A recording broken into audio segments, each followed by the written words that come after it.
Today we're doing something we haven't done yet. We're getting this question a fair bit. Do we have a walkthrough on the 270 Plus? This is the first official walkthrough video. There's been a lot of different iterations of this one, but we're pretty bloody happy with this one. So we'll get stuck into it.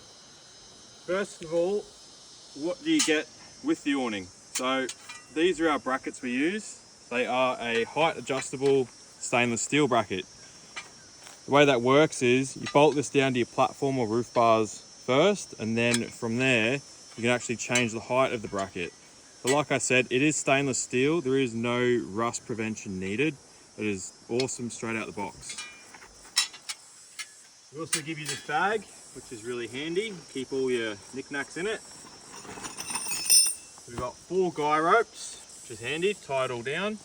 We've got some pegs, your light cables, and then your straps that attach to the awning. We'll open that up and run through that now. All right, we'll go ahead and open it now. Now, obviously, this is a very high car. Christian may be compensating, but it's another story. I'm not the tallest bloke, so I'll try and make this look not too hard. We can open that right up. They are YKK zips, so best zips on the market. Just 3 Velcro straps in here, nice and easy.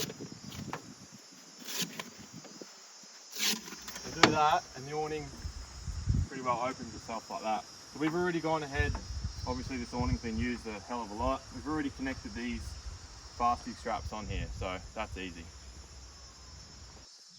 So a hack we did off camera because of my height is flip the bag over the top. We did have to use a step, but didn't film that part.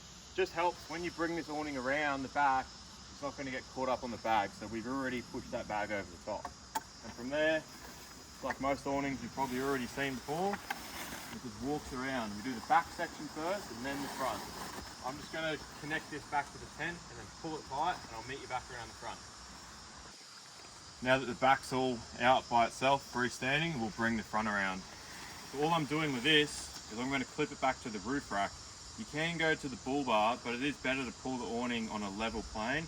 That way when you look back at it, your front arm isn't sagging down. It's all nice and level. So I'll go and clip this to the roof rack now. The first thing you'll notice, because all of our arms are actually individual arms. And what I mean by that is they come off their own axis. They don't split sort of like that. So that means our awning actually sits level. If you've ever been at camp and looked around at 270s, they do dip like that. So it does mean our awning is a little bit wider, but it does sit level. So when we do this wall kit a bit later on, it sits perfect. So following on from that individual arm point I made, this is a good way to demonstrate it. All of our arms here are welded the entire way through back to this section here. So common shearing points on awnings are these back 2 arms, because all they do is they use 2 of this box section here, and they can only weld the sides when they attach to this section. So we put a gusset in here, weld it the whole way through, and that eliminates that common shearing point on so many awnings on the market. This hinge here is stainless steel. It's very important you don't make this out of aluminium, as it'll crack. Stainless is way more rigid. Another feature of the awning is our backing plate over here. So we weld a backing plate to the rear extrusion so you don't get any twisting through it. And standout feature that we do differently is we actually weld this internal frame to the backing plate. Other brands, what they'll do is they'll rivet the back extrusion through the bag to the plate. So using rivets, you've created points where it can leak into the awning.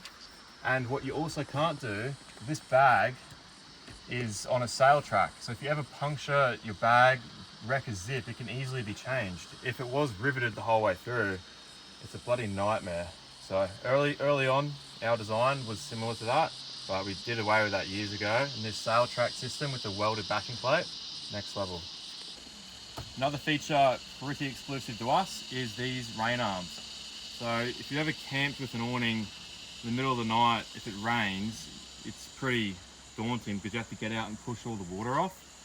So putting these up, paired with tying a middle section down, which we'll cover soon, means you can leave the awning up overnight and you get no pooling, so you're not going to break your awning from all the water sitting on it. Hey, don't get the step in. So this is what I was referring to. When you're leaving it up overnight or it is raining, tie each panel down with the ropes we give you, and that'll create a rain gutter paired with those rain arms. That means you can leave it up in the rain as long as you want. Another cool feature is we put 3 telescopic poles in this awning. You can move these around to whichever section you want, but we do 2 here and 1 at the front. It's all just on an extrusion, like our lighting system, so they can move around. These are 2.6 meters tall, so it will work. We've also put tie down points over the poles, because obviously when you put a whole lot of pressure down, you do want something for it to pull against. Generally when we're on the beach, we don't really ever drop poles, but we do use the ropes with sand pegs. These awnings are strong, but they're not invincible, so it is advised to at least use the ropes. If you're using a wall kit, or the awning is being left unattended at camp, you're going fishing for a couple hours, wind is high, it's cheap insurance just to drop the poles anyway and rope it down hard. So one of our major selling points is our canvas. This is the same canvas that we use in all our rooftop tents. It's a ripstop. So what that means is if you ever puncture the awning, we do have patch kits, but if you don't have a patch kit on you, it won't continue to rip. So some guys in the industry are using like a 900 denier, but it's not ripstop. So if you ever get a mark in it, you can't use your awning or it will spread. So this is the same canvas we've used in our tents for the past 4 years, and it's been awesome. Really good product. It does cost us a bit more to make the awning with this canvas, but we truly believe it's the best quality we can do. Last thing to mention, it is 35 degrees today and it is cool under here. The sun protection of this awning, it is 50 plus, but it is next level. It's really apparent at the four-wheel drive shows. You can go around and stand under all the awnings, and I guarantee you stand under our awning, it will be cooler than the... So there are 2 models of this 270 plus. Well, there's passenger side, driver side, but within those ranges there is D-zip and no D-zip. What the D-zip allows you to do, obviously, is set your awning up first, sort your camp out, have a bit of shade, and then when it cools down, you don't have to pack your awning back down. You can go up your ladder and set your tent up. This is recommended for, canopy setups and whatnot. Being a zipper, we have taken all precautions possible to prevent water dripping. So we've put a waterproof zip, we've put this little sail track here to deflect water. We've actually put a canvas pelmet that sits over the zipper. But at the end of the day, this is a zip. If it rains, it will drip through the teeth of the zip. So if that's going to annoy you, maybe people with wagon setups, you pull your kitchen out, you've got a drip on you, that is going to annoy you. Just get the awning that doesn't have the zip. Canopy setup like this, 2 tires on the back of ladder, it's not going to worry you. And all our tents are side entry as well. So even though you don't have the zipper, you can enter the tent from the side. Honestly, my favorite feature, I generally camp pretty basic, but these days, having lights in your awning is next level. We've got the 2-tone lights. So we've got the white, which is nice and bright, and then we've got the warm. So if you don't have amber, it is really, really hard to see and cook under amber. So what we found was if you mix amber and white, you do get this warm color, which gives you fantastic light and then very minimal bugs. Serviceability of the lighting system is the best we could do. So all these lights are on an LED strip. This bottom arm is actually an extrusion. So some places they'll laser cut this out, you get a really gross and sharp edge. But we actually do this out of extrusion and put everything on plugs. So if you're ever anywhere in the country and a light goes, it's just 2 plugs and it can be changed, and that little protective strip goes back on, which looks nice. The power board as well, it's just on 2 Phillips head screws. So again, keeping with the no rivet theme, all you need to repair this entire lighting system is a Phillips head screwdriver. The lights are also, so it's 3-prong at the back and then 1 at the front, and they go back to USB port. The reason we do USB port is because if you don't have an intricate solar panel and canopy set up like we do here, very fortunate to have one, but if you don't, a simple power bank, that's all you need. You don't need some crazy 12-volt setup. Just a power bank will keep the lights all on, and they draw very minimal power. And the reason we don't hardwire these in, because if you start hardwiring these awning cables all through here and they get jammed up, they're going to arc in there, and you're going to need an auto electrician to replace the cable. So if you ever do jam a cable somewhere, it does break. If things do happen, we can just post you a new cable. You don't need to disassemble your whole awning. Don't get me wrong, it would be nice to have everything hardwired until it's not.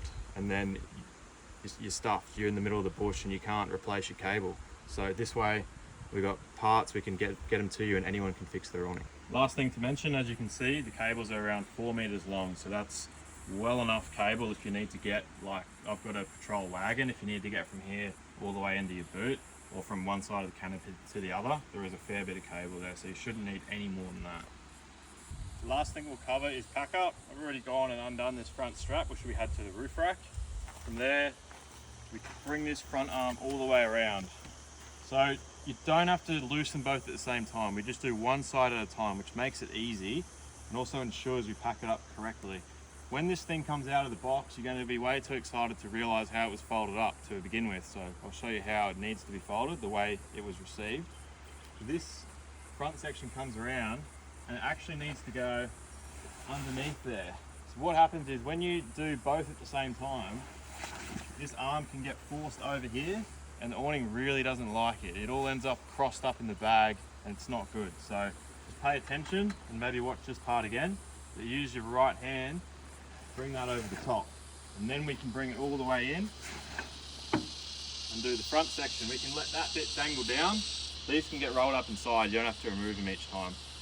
And another thing to check, make sure these rain arms are all down. Otherwise, you'll pack it all up, you'll stitch yourself up, and you'll have to open it back again and pull the rain arms down. So good thing to check. From there, we just bring the back section around, roll it up and strap it up. I'm not going to demonstrate that because I'm too short for this vehicle and you guys will laugh at me. Cool, thanks for watching. I think this awning run through was well overdue, so appreciate your patience, but this is our awning. Thanks again.